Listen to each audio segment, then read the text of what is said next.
शादी के बाद ये 3 बातें अपनी माँ को मत बताना। शादी के बाद व्यक्ति का एक नया जीवन शुरू होता है। जब व्यक्ति के दाम्पत्य जीवन की शुरुआत होती है तो वह अपने मन में कई तरह के सपनों को सजाता है, लेकिन जब एक व्यक्ति की शादी होती है तो सिर्फ 2 लोग ही एक दूसरे के साथ नहीं बंधते हैं, बल्कि उनके परिवार भी बंध जाते हैं।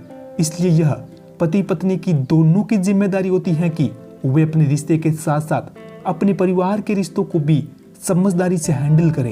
यकीनन शादी से पहले आपका सबसे मजबूत रिश्ता अपनी माँ के साथ होता है, लेकिन अब आपके जीवन में आपका पार्टनर भी है और आपको दोनों ही रिश्तों का बैलेंस करना होता है। इसलिए कुछ ऐसी बातें होती हैं जिन्हें शादी के बाद अपनी माँ को बताने से बचना चाहिए।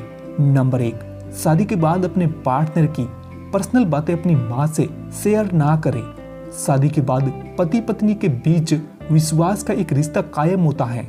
एक व्यक्ति अपने जीवन साथी से अपने दिल की हर बात शेयर कर लेता है और उसे ये विश्वास होता है कि उसका पार्टनर ये बातें किसी के साथ शेयर नहीं करेगा। इसलिए ये आपकी जिम्मेदारी बनती है कि आप उस विश्वास को कायम रखें। भले ही आप अपनी माँ से कितने भी क्लोज हो, लेकिन अपने पार्टनर के सीक्रेट्स कभी भी किसी दूसरे व्यक्ति या माँ के सामने रिलीव ना करें। अगर आप गलती से भी ऐसा करते हैं तो इससे आपसी विश्वास कमजोर होता है और रिश्ते में कड़वाहट आती है। नंबर 2, अपने झगड़ों के बारे में अपनी माँ को मत बताइए। पति पत्नी का रिश्ता खट्टा मीठा होता है और कभी कभी उनमें तकरार होना लाजमी है। जब 2 लोग एक साथ रहते हैं तो जरूरी नहीं है कि उन दोनों के विचार हर बात पर मिलते ही हो।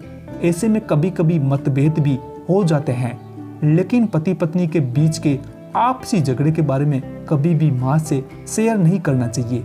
आप दोनों के बीच की तकरार केवल कुछ वक्त की है, लेकिन जब आप अपनी माँ से झगड़े के बारे में बताते हैं तो इससे आपके पार्टनर की छवि उनके सामने खराब होती है। यकीनन आप ऐसा कभी नहीं चाहेंगे। नंबर 3, अपनी पर्सनल चर्चा के बारे में माँ को ना बताइए। कपल्स अक्सर अपने भविष्य को लेकर प्लानिंग करते हैं, मसलन बच्चों से लेकर कैरियर आदि पर चर्चा करते हैं। इस तरह की चर्चा को भी माँ से शेयर करने से बचे। दरअसल 2 पीढ़ियों की सोच में अंतर होता है और हो सकता है कि आप दोनों के लिए गए फैसले से माँ खुश ना हो। वह आपको कुछ नहीं कहेगी, लेकिन आपके पार्टनर को उनकी नाराजगी झेलनी पड़ सकती है। इसलिए ऐसा करना अवॉइड करें। इन बातों से अगर आप सहमत हो तो वीडियो को लाइक और शेयर करना मत भूलना। चैनल पर नए हो तो चैनल को सब्सक्राइब जरूर कर लेना।